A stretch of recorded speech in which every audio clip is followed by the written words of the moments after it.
Hello, this is Seraphim, and today's episode is a new original story about people who underestimated the wrong person. 20 years after a professor told her she did not belong, Dr. Grace Adeyemi stood behind the curtain of the grand auditorium at Kensington University, holding a folded piece of paper she had carried in her wallet since the age of 17. It was the original scholarship letter, creased so many times the ink had nearly disappeared. In 3 minutes, she would walk onto that stage as the keynote speaker for the university's centennial celebration. But what no one in that audience of 2,000 knew, what even Grace herself would not learn until after her speech, was that the man who had broken her spirit on her very first day had done it with a shattered heart of his own, and the reason would bring her to her knees. But let me start from the very beginning, because this story does not begin on a stage. It begins in a kitchen that smelled of garlic and prayer. Grace Adeyemi was 17 years old when the letter arrived. She was standing at the counter of her mother's kitchen in Bankole Heights, a neighborhood in South Memphis that the city had forgotten the way you forget a name you never wanted to learn. The linoleum was peeling near the refrigerator. The faucet dripped with a rhythm Grace had long ago stopped hearing. Her mother, Celia, was frying plantains in a cast-iron skillet that had belonged to her own mother, and the oil popped and hissed like it was telling secrets. Grace had come home from her shift at the Dollar General on Lamar Avenue. She worked there 4 evenings a week, stocking shelves and running the register, earning $7.65 an hour. She gave half to her mother for rent and groceries. The other half she kept in a jar beneath her mattress, a jar she had labeled with masking tape and a black marker. Future. The jar held $612. She counted it every Sunday after church. The envelope was thin, white, and sitting on the kitchen table between a salt shaker shaped like a rooster and a stack of overdue utility bills. Grace did not notice it at first. She set down her backpack, kissed her mother on the cheek, and opened the refrigerator to look for something to drink. Celia watched her daughter from the corner of her eye, the way she always did, studying Grace the way a jeweler studies a stone, looking for the light inside. "There's something on the table for you," Celia said, her voice careful and even, the way it got when she was trying not to hope too loudly. Grace turned and saw the envelope. The return address read Kensington University, Office of Admissions and Financial Aid. Her fingers went cold. She had applied to Kensington on a dare from her guidance counselor, Mr. Terence Okafor, a quiet Nigerian man who wore the same brown blazer every day and believed in Grace more than she believed in herself. Grace picked up the envelope. It weighed almost nothing, and that scared her, because she had heard that rejection letters were thin and acceptance letters were thick with forms and instructions. She slid her thumb under the flap and tore it open. Inside was a single sheet of paper. She unfolded it. The first line read, "Dear Miss Adeyemi, we are pleased to inform you that you have been selected as the recipient of the Hargrove Scholarship for Academic Excellence." Grace read the line 3 times. Her vision blurred. The words swam on the page like fish in shallow water. "Mama," she said, and her voice cracked like dry wood. Celia set down the spatula. She wiped her hands on her apron, the one with the sunflowers, the one she wore every evening like armor against the world. She crossed the kitchen in 4 steps and took the letter from Grace's trembling hands. Celia read it slowly, her lips moving with each word, and then she did something Grace had only seen her do twice in her entire life. Celia sat down on the kitchen floor, right there on the peeling linoleum, and she wept. Not quiet tears, deep, heaving sobs that came from a place below the ribs, below the stomach, from the very foundation of a woman who had raised a daughter alone in a neighborhood that swallowed children whole. "You did it," Celia whispered, pulling Grace down to the floor with her. "Baby, you did it." Grace held her mother on that kitchen floor for a long time. The plantains burned in the skillet. Neither of them cared. The smoke alarm went off. Celia laughed through her tears and said, "Even the house is celebrating." Grace laughed too, and for that one evening, Bankole Heights felt like the center of the universe. The Hargrove Scholarship covered full tuition, room, and board for 4 years at Kensington University, one of the most prestigious private institutions in the country. It was endowed by the estate of Arthur Hargrove, a textile magnate who had died in 1987 and left instructions that one scholarship per year should go to a student from an underserved community who demonstrated exceptional academic promise. The scholarship was worth $220,000 over 4 years. Grace had never seen that number applied to anything in her life except the prices of houses she would never live in. The summer before she left for Kensington was the sweetest and most terrifying of her life. She spent her days working double shifts at the Dollar General, saving every penny she could for books and supplies the scholarship did not cover. Her mother took on extra cleaning jobs, scrubbing the kitchens and bathrooms of houses in East Memphis where the lawns were green and the refrigerators were full. Celia never complained.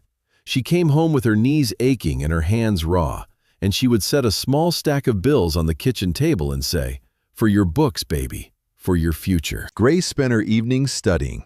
She sat at the kitchen table with her textbooks spread around her like a fortress, reviewing calculus and biology and chemistry, preparing herself for what she knew would be the hardest academic challenge of her life. She had graduated valedictorian of her class at Bankal Heights High School, but she was not naive. She knew that being the best in a forgotten neighborhood did not mean she was ready for a university where students arrived in cars that cost more than her mother's house. Mr. Okafor came to visit the week before Grace left. He sat at the kitchen table and drank the sweet tea Celia made from scratch. And he looked at Grace with those steady brown eyes and said something she would carry with her like a second heartbeat.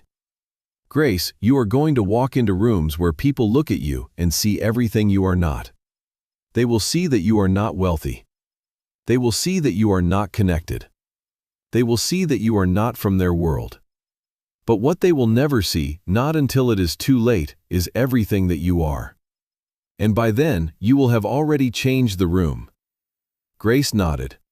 She did not fully understand what he meant. She would, soon enough. The drive to Kensington took 6 hours. Celia borrowed a minivan from her friend Dorothy, a woman from church who worked at the post office and owned the only reliable vehicle on their block. They loaded Grace's belongings into the back: 2 suitcases, a box of books, a set of sheets Celia had bought on sale at Walmart, a small desk lamp, and a framed photograph of Grace and her mother standing in front of their church on Easter Sunday. That was everything. It all fit in the back of a minivan with room to spare. The campus of Kensington University looked like it belonged in a movie. The buildings were made of gray stone with tall windows and ivy climbing the walls. The lawns were impossibly green, trimmed so perfectly they looked painted. Students moved across the quad in clusters, laughing, carrying coffee cups and leather bags. Grace saw a girl step out of a black SUV, wearing sunglasses that probably cost more than Grace's entire wardrobe. The girl's father handed her a credit card and kissed her forehead. Grace watched from the passenger seat of Dorothy's minivan and felt something tighten in her chest, a feeling she would later recognize as the first whisper of doubt. Celia parked the van and helped Grace carry her things to the dormitory. The room was small but clean, with a twin bed, a wooden desk, and a window that overlooked a courtyard with a fountain. Grace's roommate had not yet arrived, but her side of the room was already decorated with a tapestry, a string of fairy lights, and a framed poster of a Monet painting. Grace set her suitcase on her bed and looked around. She placed the framed photograph of her and her mother on the desk. It was the only decoration she had. Celia stood in the doorway. She was trying not to cry. Grace could see it in the way her mother pressed her lips together and blinked too fast. Grace crossed the room and hugged her. Celia held on tight, the way she did, as if she could pour all her strength into her daughter through her arms alone. "You call me every Sunday," Celia said. "Yes, Mama. You eat breakfast every morning. You hear me? Every morning." "Yes, Mama. And if anyone makes you feel small, you remember who you are. You are Grace Adeyemi. You are my daughter, and you are exactly where you are supposed to be." Grace nodded into her mother's shoulder. She could smell the cocoa butter and the faint trace of bleach that always clung to Celia's skin, the smell of hard work and devotion. It was the smell of home. Celia left. Grace watched the minivan pull out of the parking lot and disappeared down the tree-lined road. She stood at the window for a long time after it was gone, her hand pressed flat against the glass. The fountain in the courtyard made a sound like whispered conversation. Grace took a deep breath. She turned to her empty room. She unpacked her suitcase, made her bed with the Walmart sheets, and arranged her textbooks on the desk. Then she sat down, opened her biology textbook to chapter 1, and began to read. She was ready. Or so she believed. Orientation began the next morning at 9 o'clock in the Hargrove Lecture Hall, a grand room with tiered seating, dark wood paneling, and a ceiling painted with a mural of the 4 classical elements. The room smelled of old books and furniture polish. Grace arrived 20 minutes early. She chose a seat in the 3rd row, near the center. She was wearing her best outfit, a white blouse her mother had ironed 3 times, a navy blue skirt she had found at a thrift store on Poplar Avenue, and a pair of black flats with a small scuff on the left toe that she had covered with a marker. She had her notebook open, her pen ready. She sat up straight. The hall filled slowly. Students filed in carrying laptops and coffee cups, chatting with the easy confidence of people who had always known they belonged. Grace noticed the clothes first: cashmere sweaters, leather boots, watches that caught the light. She noticed the way they moved, loose and unhurried, as if the world would wait for them because it always had. A boy sat down next to her and nodded. He wore a polo shirt with a small embroidered logo and smelled like expensive soap. Grace nodded back and gripped her pen a little tighter. At exactly 9 o'clock, a man walked to the podium at the front of the hall. He was tall and thin, with silver hair combed back from a high forehead and wire-rimmed glasses that sat on a sharp nose. He wore a charcoal suit with a burgundy tie and moved with the deliberate precision of a man who measured every step.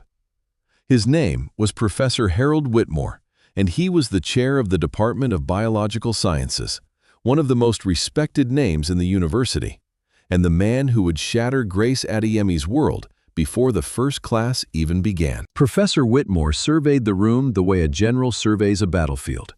His eyes moved across the rows, pausing here and there, cataloging faces. Grace felt his gaze land on her and linger. It lasted only 2 or 3 seconds, but she felt it the way you feel a drop in temperature. Something shifted in his expression, a tightening around the mouth, a narrowing of the eyes that was so brief she almost missed it. Almost. But Grace had grown up in Bankel Heights, where you learn to read faces the way other children learn to read books, because your survival sometimes depended on knowing what someone was thinking before they said it. "Welcome to Kensington University," Professor Whitmore said. His voice was dry and precise, each word placed like a chess piece. "You are sitting in one of the finest academic institutions in the Western Hemisphere. The seat you occupy was sought by thousands. You should feel privileged to be here. Most of you earned that privilege through talent, preparation, and family legacy." He paused. That pause was a blade. Grace felt it. Some of you, however, are here through other means: scholarships, diversity initiatives, programs designed to fill seats with faces rather than minds. The room was silent. Grace's pen had stopped moving. A cold sensation spread across the back of her neck, like someone had placed an ice cube at the top of her spine and let it melt. She kept her eyes on her notebook. She could feel other students glancing at her, the way you can feel rain before it hits your skin. Professor Whitmore adjusted his glasses and continued. "I say this not to discourage anyone, but to prepare you. Kensington does not grade on a curve of compassion. The work here is brutal. The standards are absolute, and every year a certain percentage of students discover that the room they fought so hard to enter is not the room they were built for." He looked directly at Grace, not near her, not in her general direction, at her. Every year, someone sits in that seat, and by midterms, they are gone. Dropped out, returned to wherever they came from. It is not cruelty, it is mathematics. A murmur rippled through the hall. Grace felt her face burn. Her ears rang with a high, thin sound like a wire pulled too tight. The boy in the polo shirt beside her shifted uncomfortably in his seat.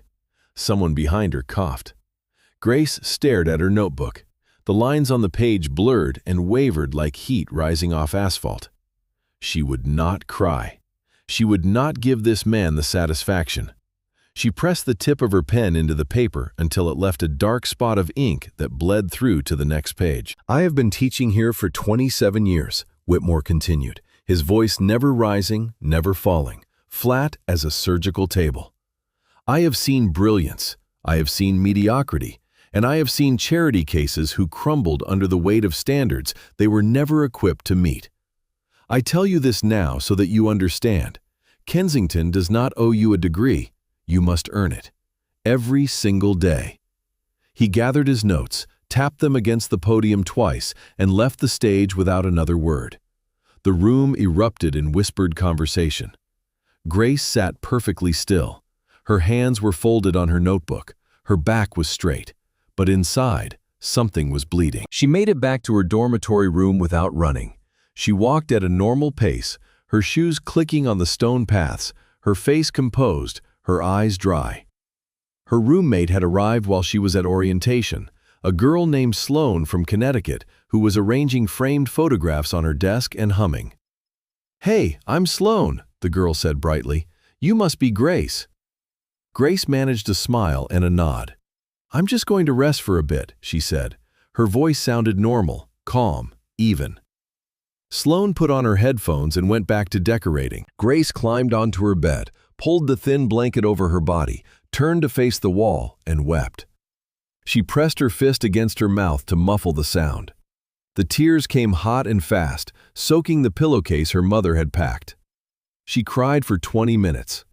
She cried until her chest hurt and her throat was raw and there was nothing left. Then she lay there in the silence, staring at the wall, listening to the muffled sound of Sloane's music through her headphones. The framed photograph of her and Celia sat on the desk across the room. Grace looked at it. Her mother's face. Her mother's hands, cracked and calloused and strong. Her mother's voice echoed in her mind like a church bell. "You are Grace Adeyemi. You are my daughter. And you are exactly where you are supposed to be." Grace wiped her face with the edge of the blanket. She sat up. She swung her legs over the side of the bed. She picked up her biology textbook. She opened it to chapter 1, and she began to read. She did not cry again at Kensington University, not once in 4 years. The first semester was a war. Grace attended every lecture, sat in the front row of every class, and took notes so detailed that other students began asking to borrow them. She went to the library every evening after dinner and stayed until it closed at midnight. She read every assigned text twice. She completed every problem set 3 times, once by herself, once with the answer key, and once again from memory. She lived on rice and beans she cooked in a small pot in the dorm kitchen because the meal plan did not cover weekends, and she could not afford to eat out. Professor Whitmore taught her introductory biology course. He stood at the front of the lecture hall 3 times a week and delivered his lessons with the cold efficiency of a machine. He never looked at Grace directly again after orientation day. He did not call on her. He did not acknowledge her raised hand. She existed in his classroom the way furniture exists, present but unregarded. Grace noticed. She said nothing. She answered every exam question with precision that left no room for subjective grading. Her first midterm score was 97 out of 100. Whitmore handed back the exams without comment. Grace looked at the number and felt something shift inside her. A small, fierce flame that burned steady and hot. She made one friend that first semester. His name was David Osai, a second-year pre-med student from Ghana whose parents ran a small pharmacy in Accra. David was brilliant and kind and had a laugh that sounded like a drum. He found Grace in the library one evening, studying alone at a table in the back corner, surrounded by a fortress of textbooks.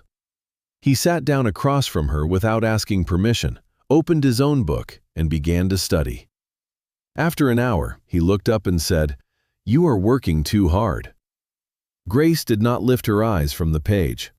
"You cannot work too hard," she replied. David smiled. "You can if you forget to eat. Come on, I know a place that makes jollof rice that will make you cry." Grace hesitated. David waited. She closed her book and went with him. They became study partners, then friends. Then the kind of friends who could sit in silence for 2 hours and feel no need to fill it. David understood something about Grace that no one else on campus did. He understood the weight of carrying a family's hopes on your shoulders. He understood the mathematics of poverty, the way every dollar earned and spent was an equation with real consequences. He understood the loneliness of being excellent in a place that was not built for you. They studied together 5 nights a week. David quizzed her on anatomy. Grace quizzed him on organic chemistry. They ate jollof rice at a tiny restaurant off campus called Mama Abina's, where the owner, a Ghanaian woman with enormous arms and a bigger laugh, gave them extra portions because she said they looked like they needed feeding. Grace's first semester grades came in on a gray December afternoon. She was sitting in her dorm room, alone. Sloan had gone home for winter break to Connecticut, to a house Grace imagined had a fireplace and a Christmas tree with matching ornaments. Grace opened her student portal on the battered laptop Mr. Okafor had given her as a graduation gift. She clicked on her transcript. She stared at the screen. 4.0. Perfect. Every class. Including Professor Whitmore's introductory biology, where she had earned the highest grade in a section of 216 students. Grace closed the laptop. She picked up her phone and called her mother. "Mama," she said, "I got straight A's." Celia was silent for a moment. Grace heard her mother breathing, heard the familiar creak of the kitchen chair, heard the drip of the faucet that still had not been fixed. "Say that again," Celia said softly. "Straight A's, Mama, the highest grade in every class." Celia made a sound that was half laugh, half sob, a sound that carried across 600 miles of highway and landed in Grace's chest like a warm hand. "My baby," Celia whispered, "my strong, brilliant baby. Your father would have been so proud." Grace's father had died when she was 4. He had been a bus driver named Emmanuel, who worked double shifts and read to Grace every night from a tattered copy of encyclopedia entries about the human brain. He had told her over and over that the brain was the most beautiful thing God ever made. Grace barely remembered his face, but she remembered his voice. She remembered the way he held the book, one arm around her and one hand turning the pages, as if the two of them were explorers mapping a new country together. She did not go home for winter break. She could not afford the bus ticket. Instead, she stayed on campus in the empty dormitory and worked a temporary job at the campus bookstore, shelving textbooks and running the register. The campus was quiet and strange during break, like a city after everyone has left. Grace walked the empty paths and studied in the library, which kept reduced hours. She ate ramen noodles and canned soup. On Christmas Day, she called her mother and they sang hymns together over the phone, their voices thin and tinny through the speakers, but warm and true. The second semester began, and with it, a new rhythm. Grace had learned the terrain now. She knew which library carols were quietest after 8 in the evening. She knew which dining hall served the cheapest meals. She knew which professors posted office hours they actually kept, and which ones used office hours as decoration on a syllabus. She moved through campus with purpose and economy, every step measured, every minute accounted for. Other students drifted between social events and study sessions like leaves in a slow current. Grace cut through the water like a blade. There was an incident in February of her freshman year that she never told anyone about except David. It was a Tuesday evening, and she was studying in the science library when a group of students at the next table began talking, not quietly, about scholarship students. Grace could hear every word. A girl with a pearl necklace and a bored expression said, "My father says the Hargrove Scholarship is basically charity. The university just wants to look diverse in the brochure." A boy next to her laughed and said, "I heard this year's charity case is some girl from Memphis who works at a dollar store. Can you imagine?" The girl with the pearls lowered her voice, but not enough. "Give it a semester. She'll be back behind the register." Grace's pen had stopped moving. Her hand lay flat on the page of her textbook. She could feel the heat climbing up her neck, spreading across her face, pooling behind her eyes. She wanted to stand up and walk to their table and tell them exactly who she was. She wanted to tell them about her mother's hands and the jar under the mattress and the 4.0 she had earned while they were at fraternity parties. But she did not. She sat in her chair and breathed. She counted to 10. She counted to 20. She picked up her pen and continued reading. Because Grace understood something that those students did not yet know. Words are temporary. Results are permanent. She told David about it the next day over jollof rice at Mama Abina's. David set down his fork and looked at her with an expression she had never seen on his usually cheerful face. It was fury, controlled and simmering, like a pot with the lid pressed down. "Who were they?" he asked, his voice tight. "It doesn't matter," Grace said. "It matters to me," David replied. "You are my friend, and those people are fools." Grace shook her head slowly, her fingers wrapped around a glass of water. "David, I did not come to Kensington to fight fools. I came to become a doctor. Every minute I spend being angry is a minute I am not studying, and I cannot afford to waste a single one." David stared at her for a long time. Then he picked up his fork and pointed it at her. "You are going to be terrifying when you grow up." Grace almost smiled. "I already am." The semesters accumulated like layers of sediment, each one harder and heavier than the last. Grace took the most demanding courses available. She doubled up on science credits. She spent her summers on campus working as a research assistant for professors who paid her barely enough to cover food, but gave her access to laboratories and equipment and knowledge that no classroom could provide. She learned to pipette and centrifuge and sequence DNA. She learned to read journal articles the way a detective reads crime scene reports, looking for what was there and what was missing. She encountered Professor Whitmore many times over the years. He taught several upper-level courses she was required to take. His behavior toward her never changed. He did not call on her. He did not acknowledge her existence. In her sophomore year, she raised her hand during a lecture on synaptic plasticity to answer a question Whitmore had posed to the class. He looked at her hand. He looked at her face. Then he turned his gaze to the opposite side of the room and called on another student. The other student gave a wrong answer. Whitmore corrected it with the same information Grace would have provided. She lowered her hand. Her cheeks burned, but her face remained still as stone. She wrote the correct answer in her notebook and underlined it twice. The pattern continued. In her junior year, Grace earned the highest score on Whitmore's advanced neurobiology exam, a score so far above the next highest that the teaching assistants double-checked their calculations. Whitmore announced the top grade to the class without naming the student. "Someone in this room achieved a 98, he said, his voice flat. "The rest of you should consider what you could learn from their example." He did not look at Grace. He never looked at Grace. She sat in the second row and felt the weight of his deliberate blindness like a hand pressing down on her shoulder, constant and cold. That same year, Grace published a research paper on neural pathway regeneration that was accepted by a peer-reviewed journal, a rare feat for an undergraduate. The department held a small reception to celebrate. Whitmore did not attend. The department secretary told Grace that the professor had a scheduling conflict. Grace smiled politely and said she understood.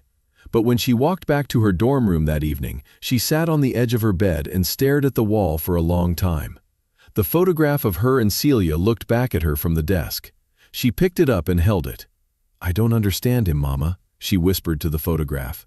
"I don't understand what I did." David noticed the toll Whitmore was taking. One evening in the library, he set down his flashcards and said, "You know you do not have to prove anything to that man." Grace did not look up from her textbook. "I am not proving anything to him," she said. "I am proving everything to myself." David was quiet for a moment. "Grace," he said carefully, "there is a difference between climbing a mountain and carrying one. Make sure you know which one you are doing." Grace finally looked up. Her eyes were tired but clear. "I know exactly what I am doing, David. I am becoming the thing he said I could not be. And when I am done, his opinion will not matter, because mine will be the only one that counts." There was another moment in the spring of her senior year that she would remember long after she left Kensington. She was walking across the quad on a warm April afternoon when she saw Professor Whitmore sitting alone on a bench near the old oak tree. He was holding a cup of coffee and staring at nothing. His posture was different from the rigid, commanding stance she knew from the lecture halls. He looked diminished, smaller, almost fragile. For a brief, disorienting moment, Grace felt something she had never expected to feel toward this man. It was not anger. It was not resentment. It was curiosity. What was he thinking about, sitting alone on that bench? What was behind those sharp gray eyes when no one was watching? She almost stopped. She almost sat down. But she did not. She kept walking. 20 years later, she would wish she had. Grace maintained her perfect grade point average through sheer, relentless force of will.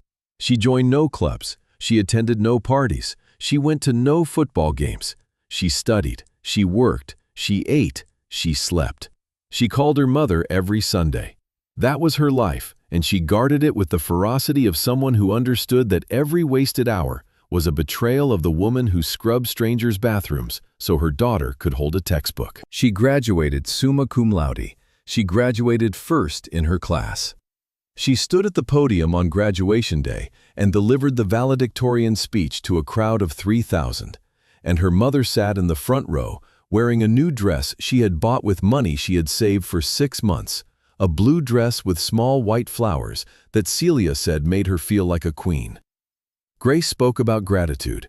She spoke about the mathematics of sacrifice, how her mother's raw hands were the interest payment on a loan of love that could never be repaid. She did not mention Professor Whitmore. She did not need to. She had already won. Medical school came next. Grace was accepted to Johns Hopkins on a full scholarship.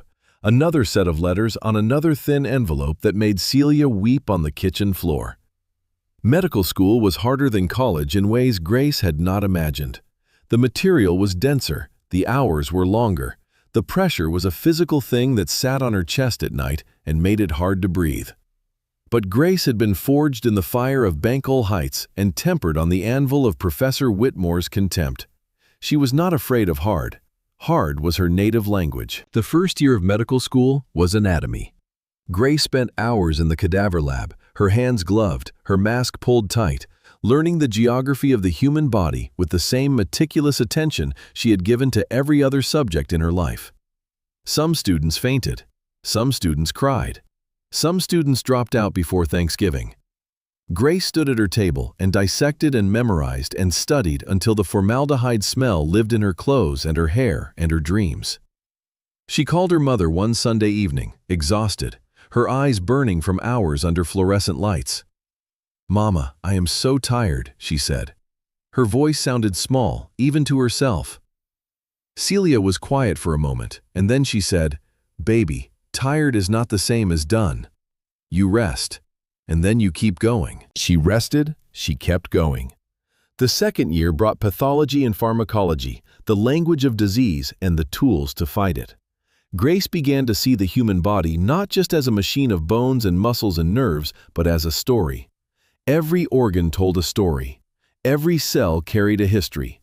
And the brain was the most extraordinary story of all. A 3-pound universe of electricity and chemistry that held everything a person was. Their memories, their loves, their fears, their dreams. Grace remembered her father's voice, reading from tattered encyclopedia pages in a kitchen that smelled of garlic. The brain is the most beautiful thing God ever made.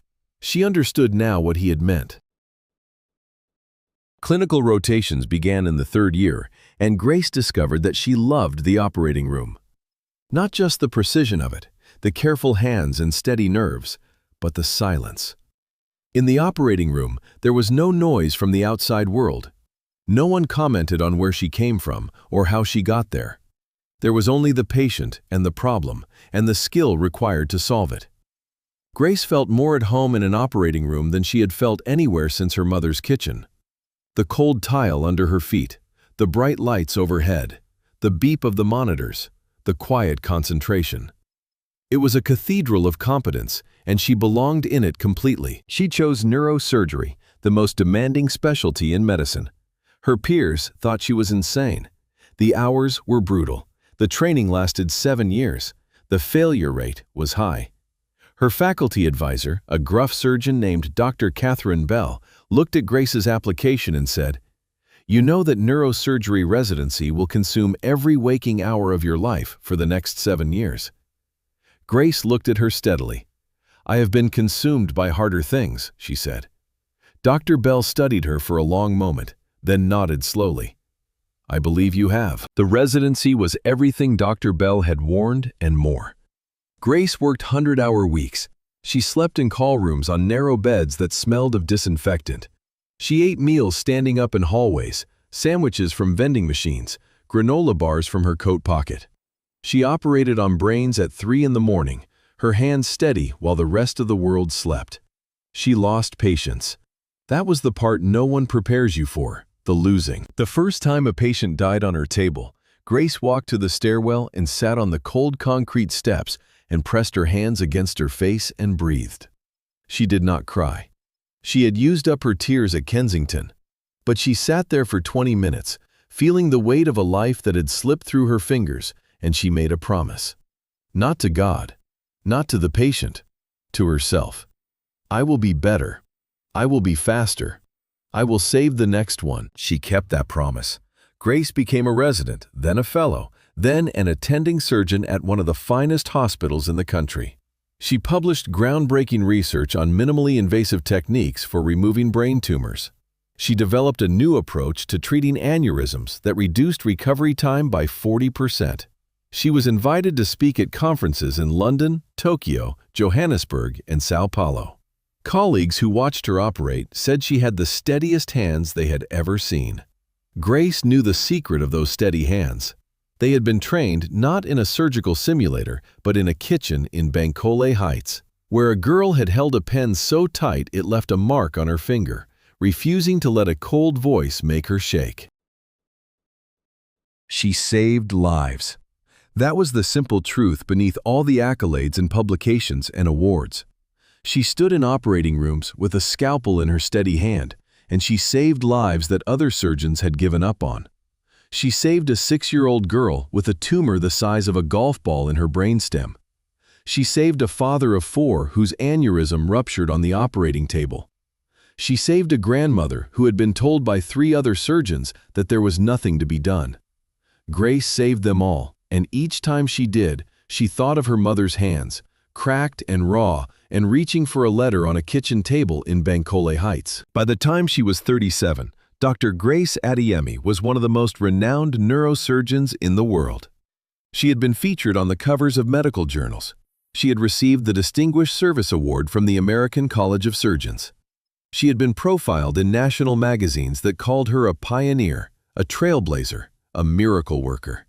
She had bought her mother a house, a real house with a garden and a kitchen with a faucet that did not drip, in a neighborhood where the lawns were green and the streetlights worked. Celia lived there now, tending tomatoes and roses, going to church on Sundays, and telling anyone who would listen about her daughter, the brain surgeon. Grace was not married. She had dated a few men over the years, good men, kind men, but none of them could keep up with her schedule or her intensity or the quiet ferocity that burned inside her like a pilot light that never went out. David Osei remained her closest friend. He had become a cardiologist in Atlanta and called her every Wednesday evening.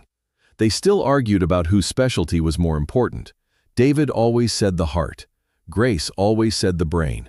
It was the same argument they had been having for 20 years, and neither of them wanted to win it, because winning would mean the conversation was over. Then the invitation arrived. It came in a heavy cream envelope with the Kensington University seal embossed in gold. Grace was sitting in her office at the hospital, reviewing scans for a surgery scheduled for the following morning, when her assistant brought it in. She opened it with a letter opener, a gift from David, silver with a wooden handle. The card inside was printed on thick stock with raised lettering.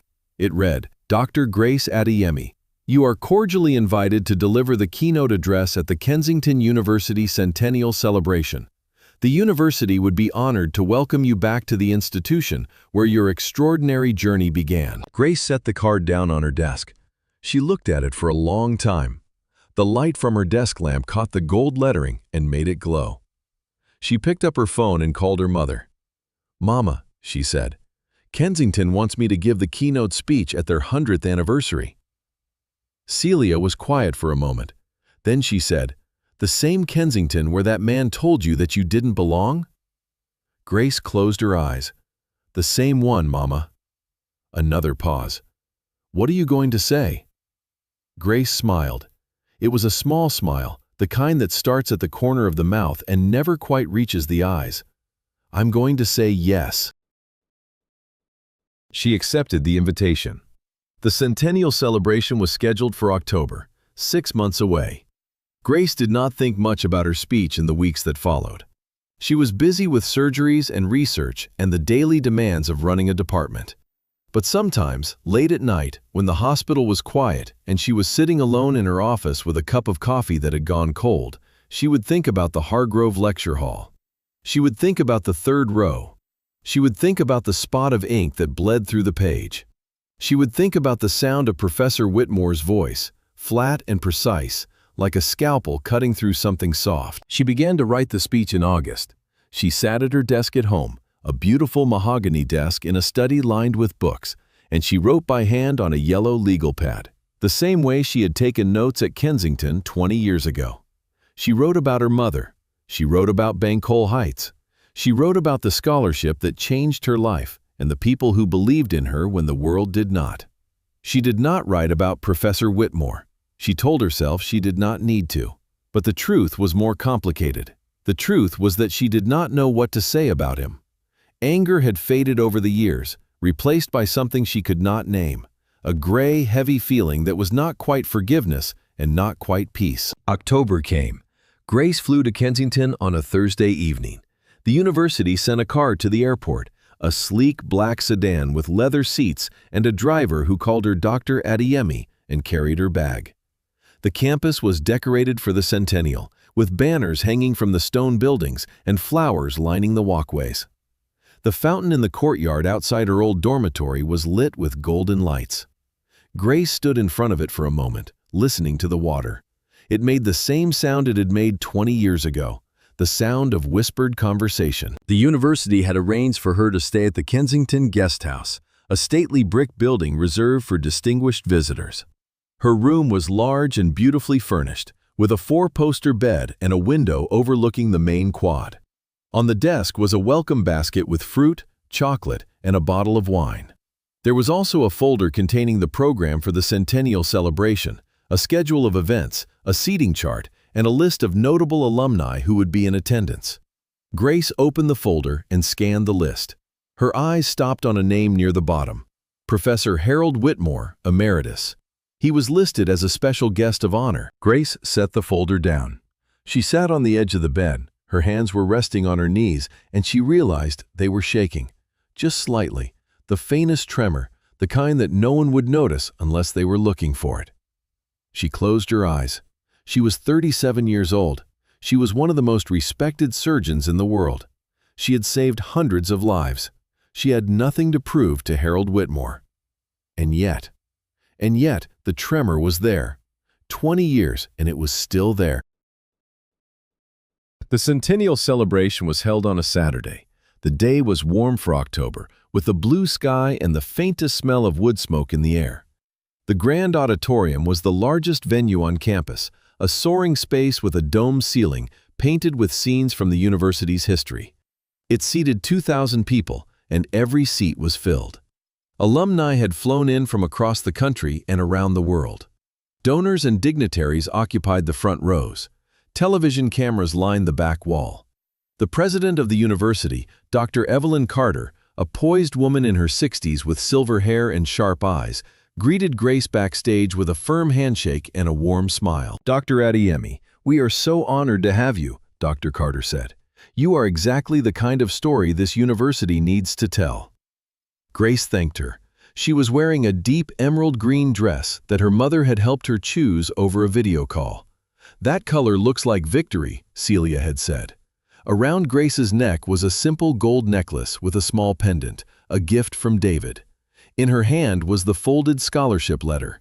She had taken it from her wallet that morning and tucked it into the pocket of her dress, where it rested against her thigh like a talisman. She stood behind the curtain and listened to the muffled sounds of the audience. The hum of 2,000 voices, the scraping of chairs, the occasional burst of laughter. She closed her eyes and breathed. Her hands were steady now. She heard the university president take the stage and begin her introduction. Dr. Carter spoke about the centennial. She spoke about the university's legacy of excellence. She spoke about the power of education to transform lives. And then she said, "It is my profound honor to introduce our keynote speaker." She arrived at Kensington 20 years ago on a scholarship, the first in her family to attend college. Today, she is one of the most accomplished neurosurgeons in the world, a pioneer, a healer, and a testament to everything this university aspires to be. Ladies and gentlemen, Dr. Grace Adeyemi. The audience erupted in applause. Grace stepped through the curtain and onto the stage. The lights were bright and warm. She walked to the podium. She looked out at the sea of faces. 2,000 people, cameras, microphones, and there, in the 7th row, seated on the right side of the aisle, she saw him. Professor Harold Whitmore. He was old now, much older than she remembered. His silver hair was thinner, his face more lined, his posture slightly stooped. He wore a dark suit that hung a bit loose on his narrowed frame. He was looking directly at her, and in his eyes she saw something she had never seen before. It was not contempt. It was not indifference. It was something that looked, from this distance, very much like pain. Grace steadied herself. She placed the yellow legal pad on the podium, though she barely needed it. She had memorized every word. She began to speak. She told the audience about Bancoley Heights. She told them about the peeling linoleum and the dripping faucet and the cast-iron skillet that popped and hissed. She told them about her mother's hands, cracked and raw and reaching for a letter. She told them about the jar under the mattress labeled Future with $612 inside. The audience was silent. She could feel them leaning forward, 2,000 bodies tilting toward her voice. She told them about arriving at Kensington with 2 suitcases and a box of books. She told them about the Walmart sheets and the framed photograph. She told them about studying until midnight every night and eating rice and beans on weekends. She told them about David Osei and Jollof rice and Mama Abina, who believed that love could be measured in extra portions. She told them about graduating first in her class and going to Johns Hopkins and becoming a surgeon who saved lives with her steady hands. She told them about her mother's new house with the garden and the faucet that did not drip. And then she paused. The silence in the auditorium was so complete that she could hear the hum of the lights overhead. She looked down at the podium. The scholarship letter was in her hand. She unfolded it slowly, carefully, and held it up. "This piece of paper," she said, her voice quiet but clear, carrying to every corner of the room, "changed my life. It was written 20 years ago. The ink has almost faded, but the promise it made, the promise that a girl from Bancoley Heights could have a chance, that promise is still bright. And I am standing here as living proof." The audience rose to its feet. The applause was thunderous, a wave of sound that crashed over the stage and filled the dome above. Grace stood at the podium and let it wash over her. She looked at the 7th row. Professor Whitmore was standing with the rest, but he was not clapping. His hands were clasped in front of him.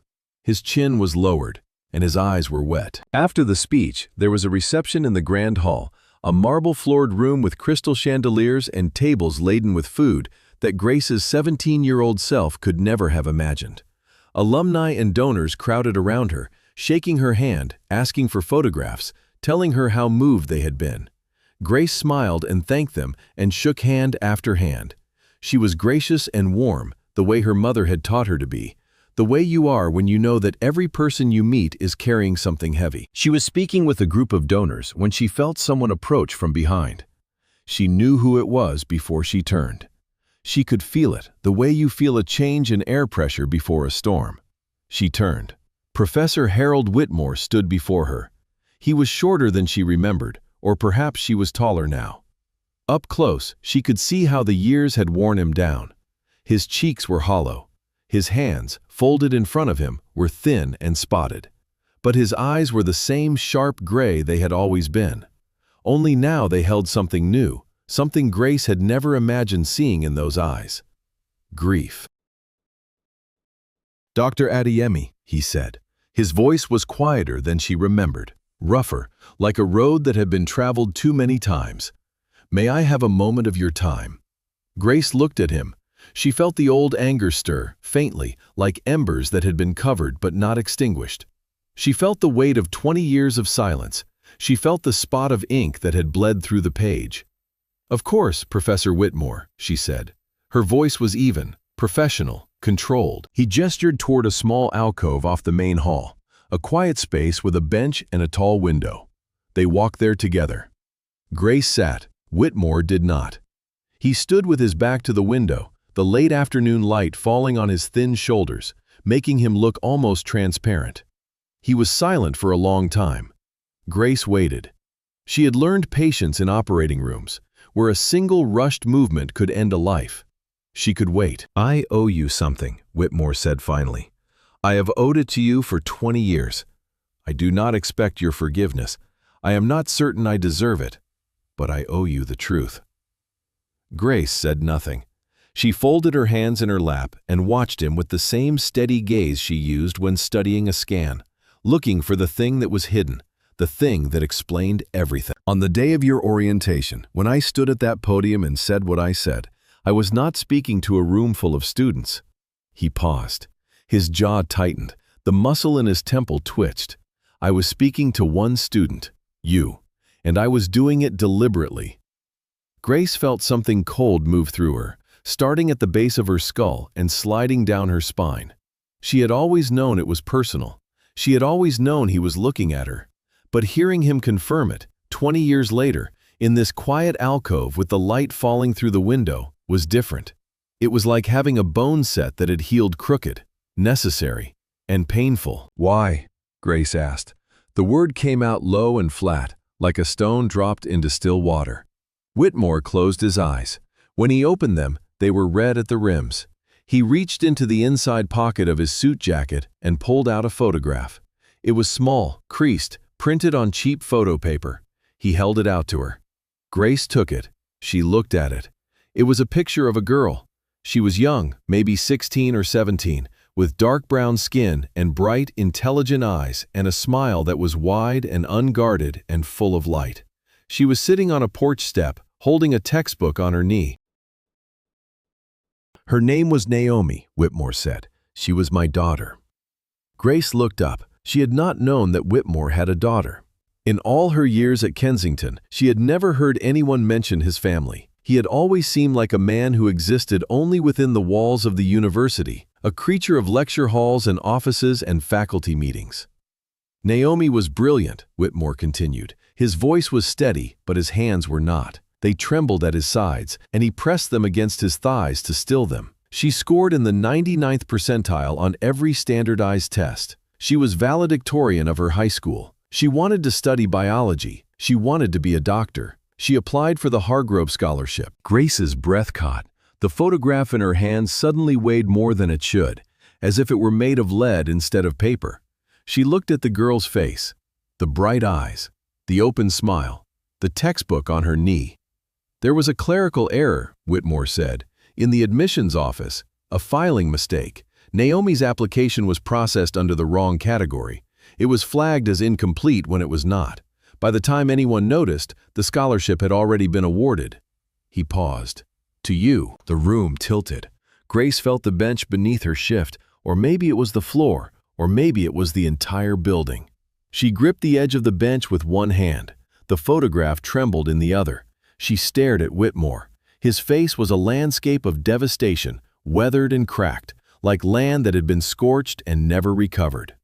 "I petitioned the administration," he said. "I filed appeals. I wrote letters. I demanded a review. But the scholarship had been awarded. The paperwork was final. The university's position was that the error was regrettable but irreversible. They offered Naomi a partial scholarship instead, 60%. The remaining 40%, nearly $90,000 over 4 years, I could not afford." His voice broke on the word afford. Grace watched the break happen, watched the crack spread across his composure like a fracture in glass. He was a professor at one of the most prestigious universities in the country, but professors do not earn what the world imagines. And Whitmore, she was beginning to understand, was a man who had been holding a weight that had slowly crushed him over 20 years. Naomi could not attend Kensington, he said.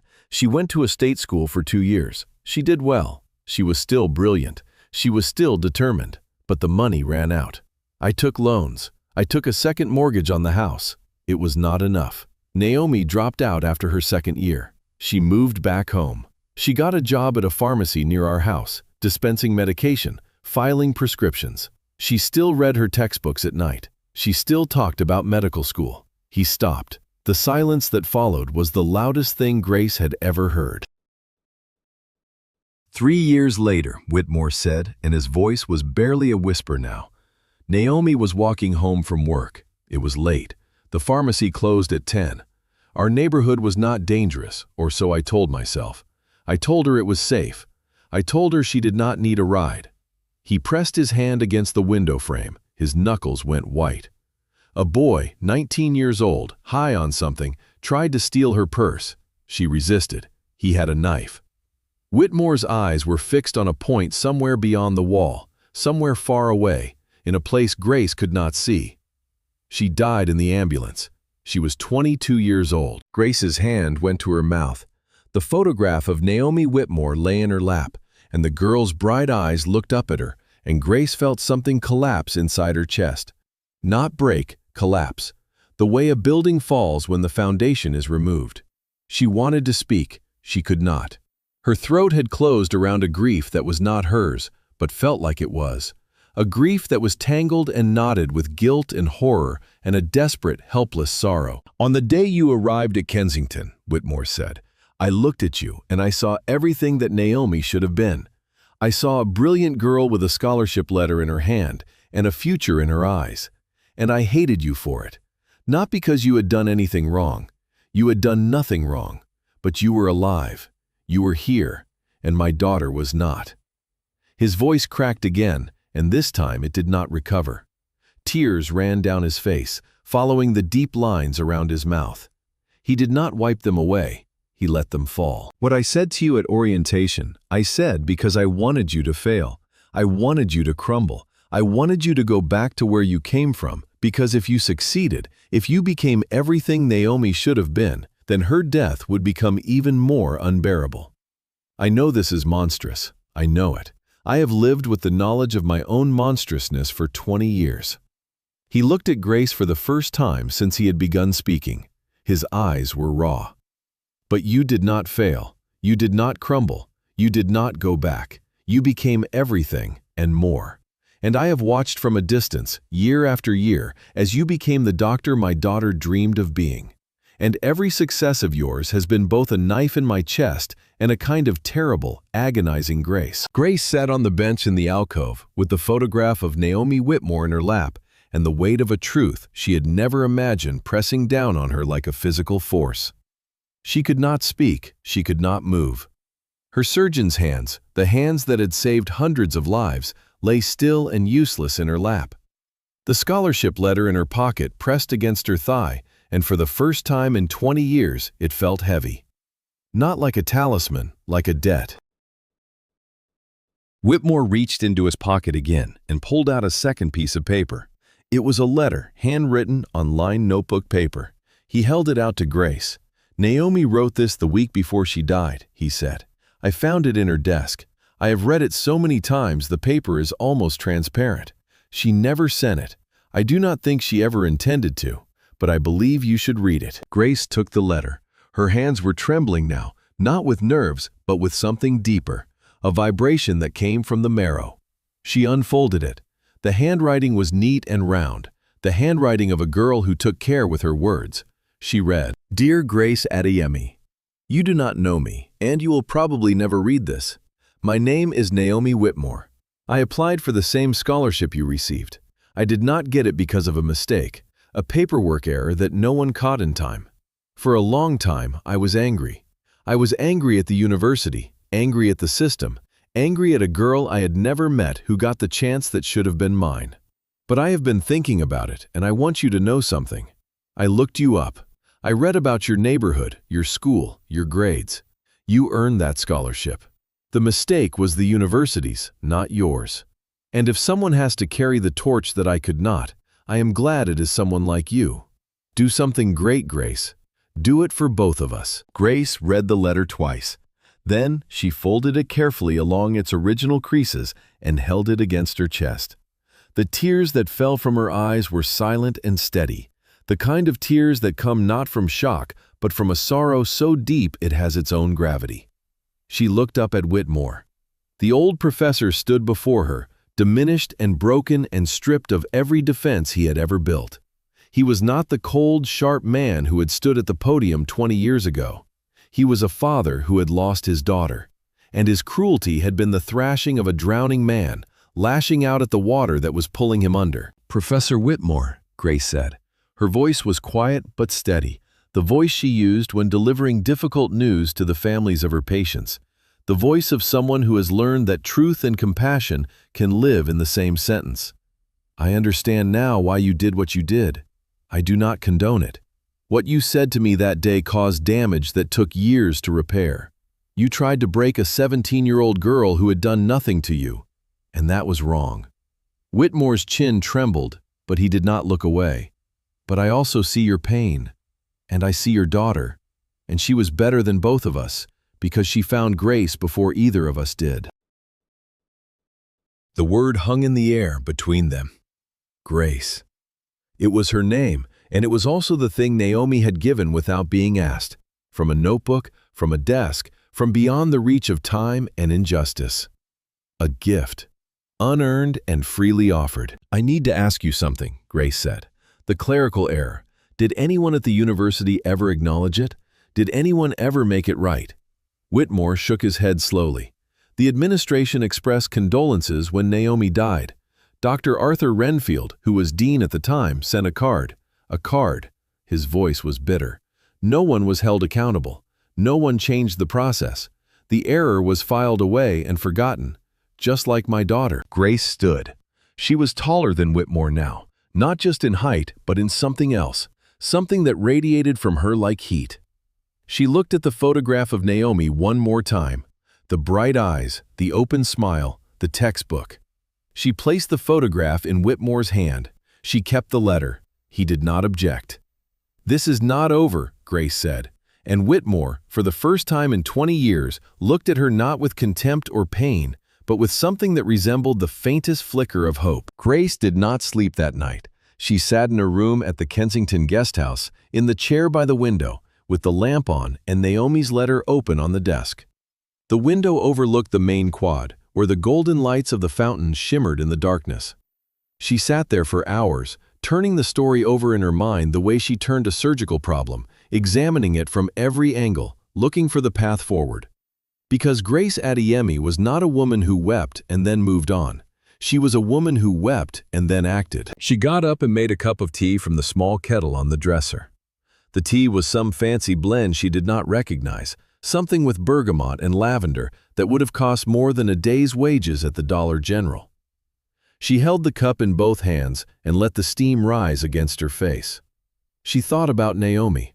She thought about the application that was filed in the wrong folder.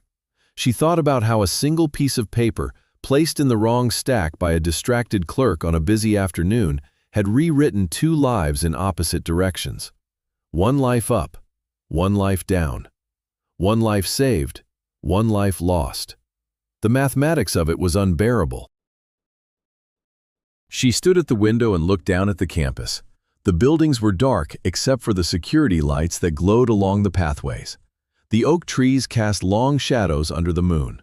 Somewhere in one of those buildings, 20 years ago, someone had picked up Naomi Whitmore's application and put it in the wrong pile.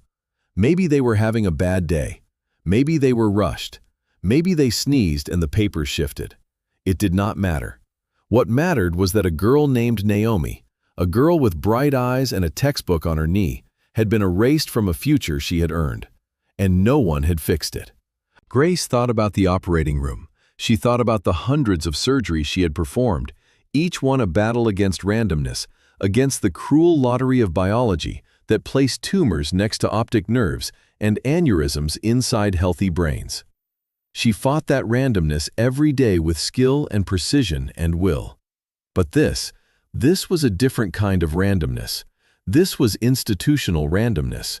This was the randomness of systems built by humans who made mistakes and then filed those mistakes in drawers and forgot about them. And it had killed a girl. She picked up her phone at 2 in the morning and called David Osei. He answered on the third ring, his voice thick with sleep. "Grace, it is 2 in the morning. Is everything all right?" "No," she said. "Nothing is all right, but it will be." She told him everything. Whitmore, the clerical error, Naomi, the scholarship, the letter. David listened without interrupting. She could hear him shifting in his bed, heard the click of a lamp being turned on, heard the soft exhale of a man who was fully awake now and listening with every part of himself. When she finished, the line was silent for a long time. Then David said very quietly, "That man has been drowning for 20 years, and he tried to pull you under with him." Grace nodded, even though David could not see her. "Yes," she said, "but I did not drown." Another pause. "What are you going to do?" David asked. Grace looked at the letter on the desk, the neat, round handwriting. "Do something great, Grace, for both of us." "I am going to do something great," she said, "for both of us." David was quiet again, and then he said, "I will be on the first flight to Kensington in the morning. You should not do this alone." Grace almost smiled. "David, you have patience. They can wait one day, you cannot. I will be there by noon." He hung up before she could argue. Grace sat back down in the chair. She pulled a notepad from the desk drawer, the kind with the Kensington logo at the top, and she began to write. She wrote for 3 hours. She drafted a plan, step by step, with the same precision she used to plan a surgery. She outlined what she wanted. She outlined what she would accept. She outlined what she would do if the university said no. By the time the first gray light of dawn crept through the window, she had 4 pages of notes. Her tea was cold, her back ached, but her mind was clear and sharp, and her hands were steady. She showered and dressed. She chose a dark navy suit, professional and serious, the kind of suit you wear when you are not asking for a favor but stating a fact. She pinned her hair back. She put on the small gold earrings Celia had given her for her 30th birthday. She looked at herself in the mirror. The woman looking back was not the 17-year-old girl who had cried into a dormitory pillow. She was Dr. Grace Adeyemi, neurosurgeon, published researcher, keynote speaker, and today she was going to fight. Not for herself, for a girl who could no longer fight for herself. The next morning, Grace requested a meeting with Dr. Evelyn Carter, the university president. Dr. Carter agreed immediately, eager to accommodate the famous keynote speaker. They met in Dr. Carter's office, a wood-paneled room on the 3rd floor of the administration building, with windows that looked out onto the oldest oak tree on campus. The room smelled of leather and lemon furniture polish. Behind Dr. Carter's desk hung a portrait of Arthur Hargrove himself, the textile magnate whose fortune had built this university and whose scholarship had changed Grace's life. Grace looked at the portrait, a white-haired man with kind eyes and a firm jaw. She wondered what he would think if he knew what had been done with his name. Grace sat across the desk from the president and told her about Naomi Whitmore. She told her about the clerical error. She told her about the scholarship that was misassigned. She told her about a brilliant girl who was turned away by a paperwork mistake and who died on a dark street 3 years later because she could not afford the future that had been promised to her. She spoke calmly and clearly, without raising her voice, without accusation. She laid out the facts the way she would present a case to a surgical team, precise and complete. Dr. Carter listened. Her face, which had been polished and professional at the start of the meeting, slowly changed. The color drained from her cheeks. Her hands, which had been resting calmly on the desk, curled into loose fists. She picked up a pen and set it down again. She adjusted her glasses. She pressed her lips together until they disappeared into a thin line. When Grace finished, Dr. Carter was silent for a long moment. The clock on the wall ticked. Outside, a groundskeeper drove a riding mower across the lawn, the sound distant and mechanical. "I was not president at the time," Dr. Carter said. "I had no knowledge of this." Grace nodded. "I know, but you are president now, and the question is what you will do about it." Dr. Carter straightened in her chair. "Do you have documentation? Evidence of the clerical error?" Grace had anticipated this question. She opened her bag and pulled out a folder. Inside were copies of documents she had obtained from Whitmore the night before. The original correspondence between Whitmore and the admissions office, the internal memo acknowledging the filing mistake, the form letter rejecting Naomi's appeal. She placed the folder on the desk. Dr. Carter opened it. She read each document carefully, her face growing more strained with every page. When she reached the memo, the one where an assistant dean had written, "While the error is regrettable, the scholarship has been awarded and cannot be rescinded. We recommend offering Miss Whitmore a partial merit award as a gesture of goodwill." Dr. Carter closed her eyes.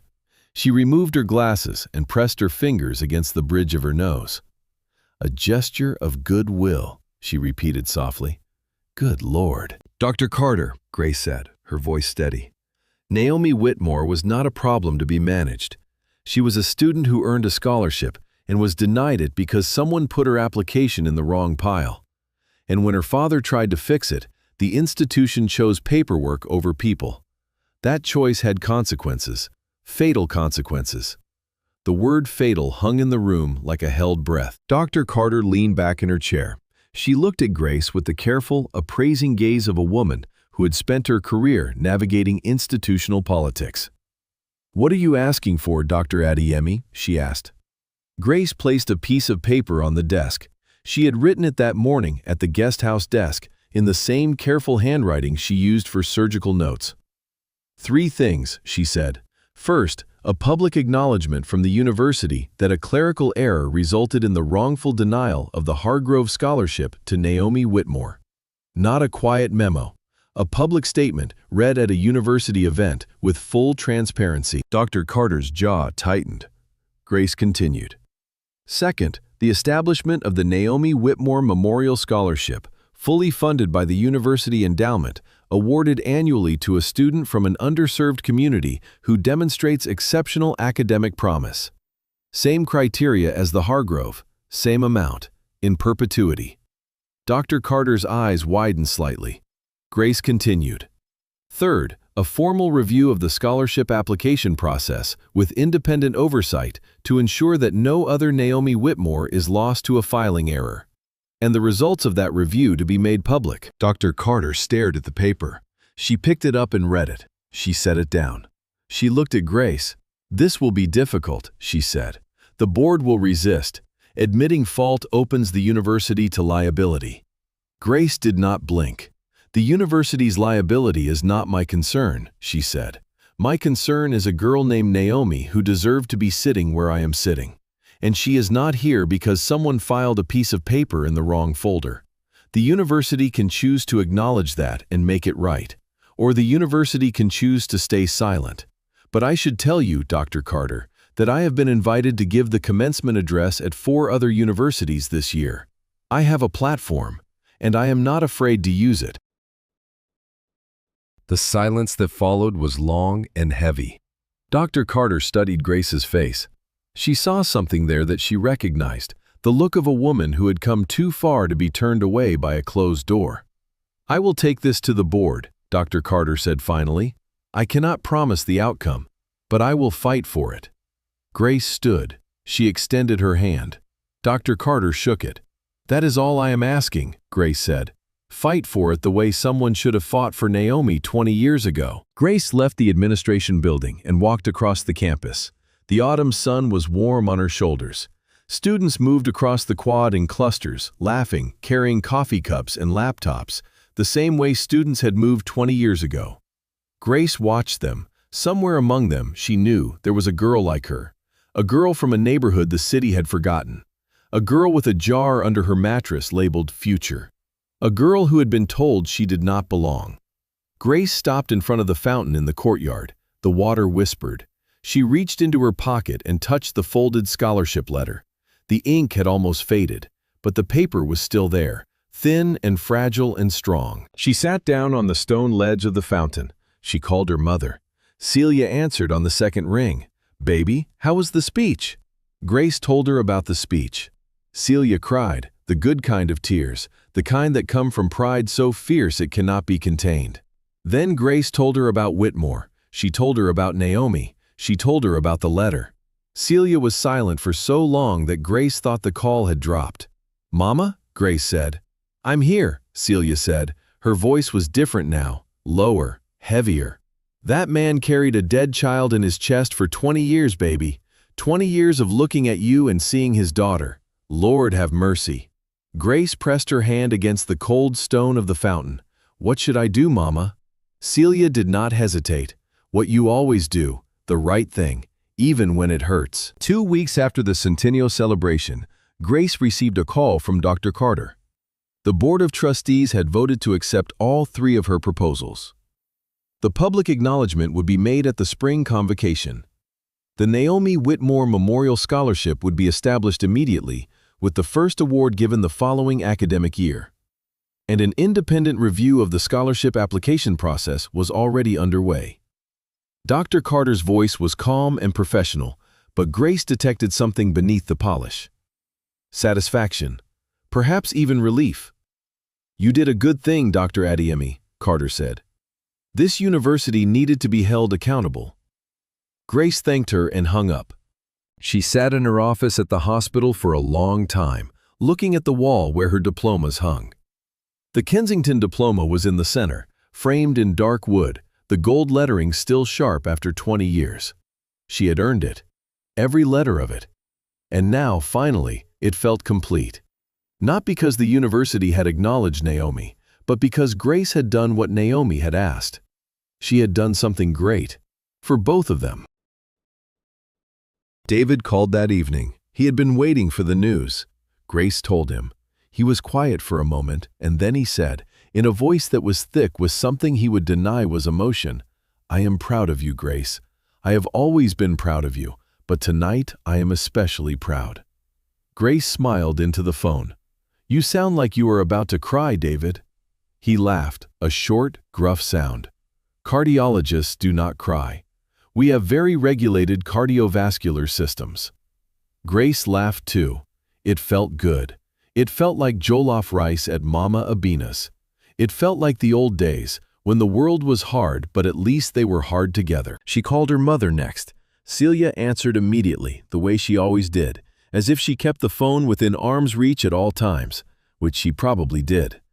Grace told her about the board's decision, about the scholarship, about the public acknowledgement, about all of it. Celia listened. When Grace finished, Celia said, "You did right, baby. You did right by that girl. And you know what? I bet she knows.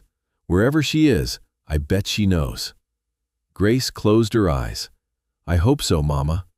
"I don't hope," Celia said firmly. "I know, because that's how God works. The good you put out comes back. Maybe not to you, maybe not in your lifetime, but it comes back. You planted a seed tonight, Grace. Somebody is going to eat that fruit." She wrote to Whitmore, not an email, a letter, handwritten, on cream-colored stationery she bought from a shop near the hospital. She sat at her mahogany desk with the lamp casting its warm circle of light, and she wrote slowly, choosing every word with care. She told him about the meeting with Dr. Carter. She told him about the board's decision. She told him about the scholarship in Naomi's name. She told him that the university would acknowledge the error publicly and that the process would be reviewed so that it could never happen again. She sealed the letter in an envelope and mailed it to the address she found in the university directory. As she dropped it in the mailbox, she felt something release in her chest, a tightness she had been carrying for so long she had forgotten it was there. Whitmore's response arrived a week later. It was short. It was written in a hand that was steady despite its age. It said, "Dr. Adeyemi, I have read your letter. I have read it many times. I do not have words sufficient to express what I feel, but I will try with these. Thank you, not for me, for Naomi. She is smiling somewhere, and I believe she is proud. You did something great, Grace. For both of you. Harold Whitmore." Grace read the letter at her desk. She placed it in a drawer next to Naomi's unfinished letter. She closed the drawer. She picked up her coffee and took a sip. It was still warm. She had a surgery at 8. A 12-year-old girl with a tumor near her optic nerve. The girl's mother had sat in Grace's office the day before, hands clasped, eyes wide with terror, and asked, "Can you save her?" Grace had looked at the mother and said, with a steadiness that came from a place deeper than training, "I will do everything I can." Grace stood. She put on her white coat. She straightened the lapels. She checked her watch. She had 20 minutes. She walked to the window of her office and looked out at the city below. The morning light was sharp and golden. Somewhere out there, a girl was opening a letter. Somewhere, a mother was weeping on a kitchen floor. Somewhere, a professor was sitting in an empty office with a photograph of a daughter who should have been a doctor. The world was full of broken things. Grace could not fix them all, but she could fix the one in front of her. She walked to the operating room. The corridor was long and quiet, the floor polished to a shine that reflected the fluorescent lights overhead. Her shoes made a soft, steady rhythm on the tile. She pushed through the double doors. The surgical team was assembled. The 12-year-old girl lay on the table, small and still under the lights. Grace looked at the monitors.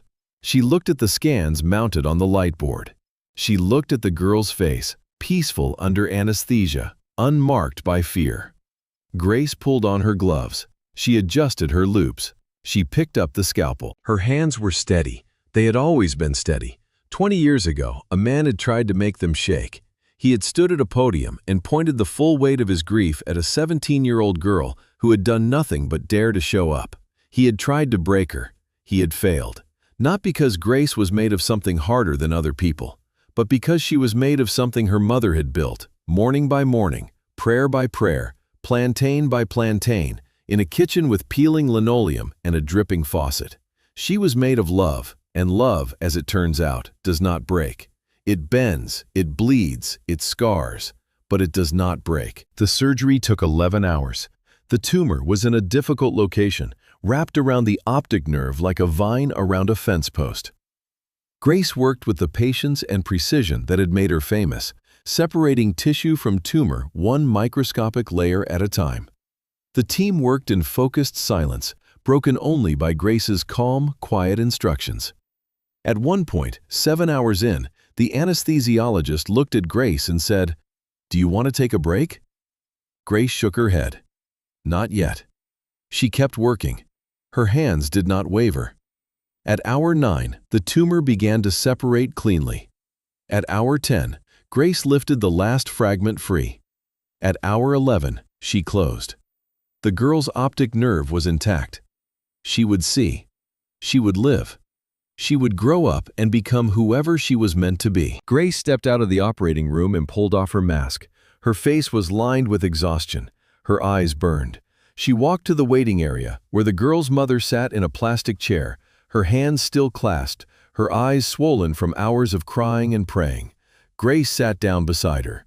"Your daughter is going to be fine," she said. The mother made a sound, a raw animal sound of relief that came from somewhere so deep it might have been her soul. She grabbed Grace's hand and squeezed it. "Thank you," she whispered. "Thank you, thank you, thank you." Grace squeezed back. "She is strong," Grace said. "She gets that from you." Grace went home that evening. Her apartment was quiet and clean, a 2-bedroom on the 14th floor of a building with a doorman and an elevator that worked. It was not a mansion, it was not extravagant, but it was hers, and every square foot of it had been earned by hands that a man once tried to make worthless. She set her bag by the door. She kicked off her shoes. She walked to the kitchen and poured a glass of water. She drank it standing at the counter, the way her mother used to drink her tea, standing, because Celia always said she was too tired to sit and too stubborn to stop. Grace walked to her study. She sat at her mahogany desk. She opened the drawer where she kept Naomi's letter and Whitmore's reply. She read them both again. Then she opened her laptop and began to draft a new letter. This one was not to the university. It was not to Whitmore. It was to the first recipient of the Naomi Whitmore Memorial Scholarship, whoever they would be. A girl, perhaps, or a boy. Someone from a neighborhood with peeling linoleum and dripping faucets. Someone who would open a thin white envelope and feel the world shift beneath their feet. Grace wanted to tell them something. She wanted to tell them what Naomi had told her in a letter that was never sent but arrived exactly when it was needed. "Dear Scholar," she wrote, You do not know me yet, and you may never read this, but I want you to know something. The seat you are about to fill was not given to you by accident. It was given to you by a girl named Naomi who never got to sit in it herself. She earned it. You earned it, and now it is yours. Do not let anyone tell you that you do not belong. You belong wherever your mind takes you. Do something great for all of us. She signed it. She folded it. She placed it in an envelope and wrote across the front, "To the future." Then she set it on the desk and leaned back in her chair. The apartment was quiet. Outside the window, the city hummed its nighttime hum, the sound of millions of lives in motion, each one carrying a story that would never be fully told. Grace thought about Naomi Whitmore, a girl she had never met, a girl who had forgiven her before she even knew there was something to forgive. She thought about Harold Whitmore, a man who had aimed his grief like a weapon and missed, and spent 20 years watching the ricochet. She thought about her mother, standing in a kitchen that smelled of garlic and prayer, reaching for a letter that would change everything. Grace picked up her phone and called Celia. It was late, almost 10, but Celia always answered. She answered on the first ring. "Baby, you're calling late. Everything all right?" Grace smiled. "Everything is all right, Mama. I just wanted to hear your voice." Celia laughed softly. "You hear my voice every Sunday. What's different about tonight?" Grace looked at the letter on the desk, the letter to the future. "Nothing is different, Mama. I just wanted to say thank you. For the plantains, for the jar under the mattress, for everything." Celia was quiet for a moment. Grace could hear her mother's breathing, steady and warm, the most comforting sound in the world. "You don't have to thank me, baby. You never have to thank me. You are my daughter. Everything I did because you were worth it. Every single bit of it." Grace closed her eyes. "I know, Mama." "Good. Now go to sleep. You have people to save tomorrow." "Yes, Mama." "Good night, baby." "Good night, Mama." Grace hung up.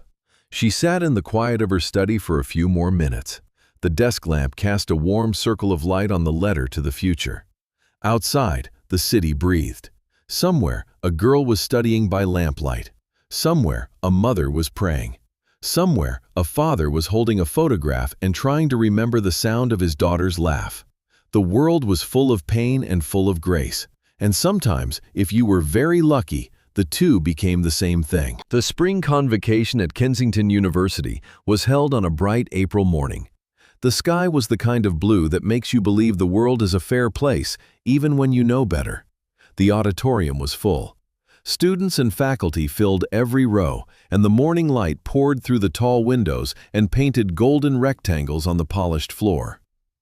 Dr. Carter stood at the podium and read a statement acknowledging the clerical error that had denied Naomi Whitmore the Hargrove Scholarship 20 years ago. She spoke Naomi's name into the microphone, clearly and deliberately, so that it echoed off the walls of the hall where her father had taught for 3 decades. She described the error in plain language. She did not use words like regrettable or unfortunate. She used the word failure. She said, "This institution failed Naomi Whitmore. We failed her father. We failed ourselves." She announced the establishment of the Naomi Whitmore Memorial Scholarship and the independent review of the application process. The audience listened in stunned silence. Some students looked at each other. Some professors looked at the floor. A young woman in the 5th row covered her mouth with her hand. The weight of what was being said settled over the room like snowfall, quiet and inescapable. Harold Whitmore sat in the 3rd row, the same row where Grace had sat 20 years ago. His hands were folded in his lap. His face was still. He was wearing the same dark suit he had worn at the Centennial, and his thin silver hair was combed neatly back. He listened to the president speak his daughter's name. He listened to the words that should have been spoken 2 decades ago. And when Dr. Carter said the words, "We failed her," something in Whitmore's expression shifted. It was not relief. It was not joy. It was something quieter and more fragile, like the first green shoot pushing through scorched earth. The woman sitting next to him, a younger faculty member who did not know his story, saw a single tear fall from the old professor's chin and land on the back of his folded hands. She looked away out of respect. Some griefs are too private to witness. Grace was not at the convocation. She was in an operating room in Baltimore, saving a life. A 42-year-old electrician named Marcus Webb had collapsed at a job site with a ruptured aneurysm. His wife was pregnant with their third child. The surgery lasted 9 hours. Grace did not think about Kensington or Naomi or Whitmore during those 9 hours. She thought only about the brain in front of her, the delicate architecture of blood vessels and tissue, the life that hung on the steadiness of her hands. Marcus Webb survived. His wife called Grace's office the next day, sobbing with gratitude. Grace thanked her and said what she always said, "He is strong, he gets that from you." But David Osai was at the convocation. He had flown in from Atlanta the night before. He sat 3 rows behind Whitmore and watched the old man listen to the university acknowledge what it had done to his daughter. After the ceremony, the crowd filtered out into the spring sunshine. Students gathered in clusters on the lawn, buzzing with conversation about what they had just heard. David walked slowly, looking for Whitmore. He found him standing alone by the fountain in the courtyard, the same fountain Grace had listened to on her first night at Kensington. The water whispered its endless conversation. David introduced himself. "I am David Osei," he said. "I was Grace's friend at Kensington, her first friend here. I just wanted to tell you that your daughter's letter, the one she wrote to Grace, it changed things. It changed everything." Whitmore looked at David with his sharp gray eyes. They were red-rimmed but clear. "She was always like that," he said quietly. "She was always better than I was." David nodded slowly. He did not disagree. "Professor Whitmore," David said, "Grace wanted me to give you something." He reached into his jacket pocket and pulled out a small package wrapped in brown paper. Whitmore took it. He unwrapped it carefully, the way you handle something fragile. Inside was a framed photograph. It was a picture of the plaque that would hang outside the scholarship office at Kensington. The plaque read, "The Naomi Whitmore Memorial Scholarship, in loving memory of a brilliant mind that this institution failed to nurture. May her name open doors for generations to come." Whitmore held the photograph in both hands. His thin fingers trembled against the frame. He closed his eyes. "Thank you," he said. His voice was barely audible above the sound of the fountain. "Tell Grace, thank you." For Naomi. David called Grace that evening. He told her about the convocation. He told her about the president's statement, the scholarship announcement, the silence in the hall when Naomi's name was spoken. He told her about finding Whitmore by the fountain. He told her about the photograph and the old man's trembling hands. Grace listened. When David finished, she was quiet for a long time. "How did he look?" she asked. David thought about it. "He looked lighter," David said, "like someone had taken a stone out of his pocket." Grace nodded, even though David could not see her. "Good," she said softly. "That's good." The first Naomi Whitmore scholar was a girl named Amara Johnson, 18 years old, from a neighborhood on the south side of Chicago that bore a striking resemblance to Bancoli Heights. She was the daughter of a hospital janitor and a woman who braided hair in a salon that smelled of coconut oil and ambition. Amara had scored in the 99th percentile on her SATs. She wanted to study biology. She wanted to be a doctor. When the scholarship letter arrived, her mother sat down on the kitchen floor and wept. Grace received a photograph of Amara from the university's alumni office. She placed it on her desk, next to the framed photograph of herself and her mother at Easter. 2 girls, 2 kitchens, 2 letters, 1 circle, closing. The months passed. Grace continued to save lives. She operated on tumors and aneurysms and malformations that other surgeons turned away. She published papers and gave lectures and mentored young surgeons who reminded her of herself, hungry and scared and determined. She called her mother every Sunday. She argued with David about hearts and brains every Wednesday. She ate jollof rice at a small Ghanaian restaurant in Baltimore that was nothing like Mama Abina's, but was close enough to make her smile. She kept Naomi's letter in her wallet, folded small, tucked behind her hospital ID. She carried it the way she had carried the scholarship letter, against her body, close to her skin, a reminder that the world was full of people who gave grace without being asked. On difficult days, when a surgery went long or a patient did not make it, or the weight of other people's pain pressed down on her like a physical thing, she would reach into her wallet and touch the letter with her fingertips. She did not need to unfold it. She knew every word by heart. Do something great, Grace, for both of us. On a Wednesday evening in November, nearly a year after the centennial celebration, Grace's phone rang. It was not David's usual call. The number was unfamiliar. She answered. The voice on the other end was young and nervous and full of energy. Dr. Adeyemi? My name is Amara Johnson. I'm the first recipient of the Naomi Whitmore Scholarship at Kensington.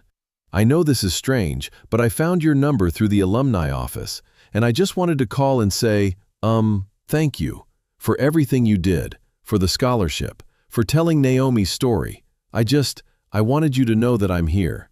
I'm studying. I'm not going anywhere. Grace leaned back in her chair. She closed her eyes. She could see a kitchen with peeling linoleum. She could hear a faucet dripping. She could smell plantains frying in a cast-iron skillet. She could feel her mother's arms around her on the kitchen floor. Amara, she said, and her voice was warm and steady and full of something she had spent her whole life earning the right to feel. Welcome to the room. You belong in it. She hung up. She sat in the quiet of her apartment. The city hummed outside. The desk lamp cast its circle of warm light. On the desk was the letter she had written to the future, still in its envelope, still sealed. But the future, it turned out, had called her first. Grace picked up her coffee. She took a sip. It was warm and strong and slightly bitter, the way she had always preferred it. For the first time in a very long while, it tasted exactly right. The framed photograph on her desk caught the lamplight. Grace and Celia, Easter Sunday, standing in front of their church in Bankole Heights. Two women in their best dresses, holding each other, squinting into the sun.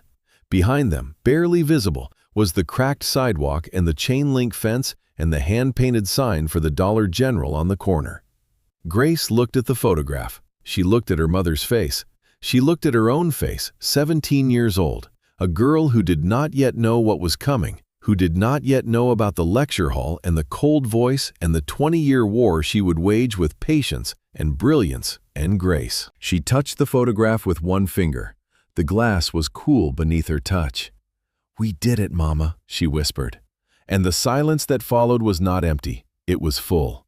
It was hers. And it was enough. Thank you for listening to the end of the story. If you liked it, don't forget to support the channel with a like.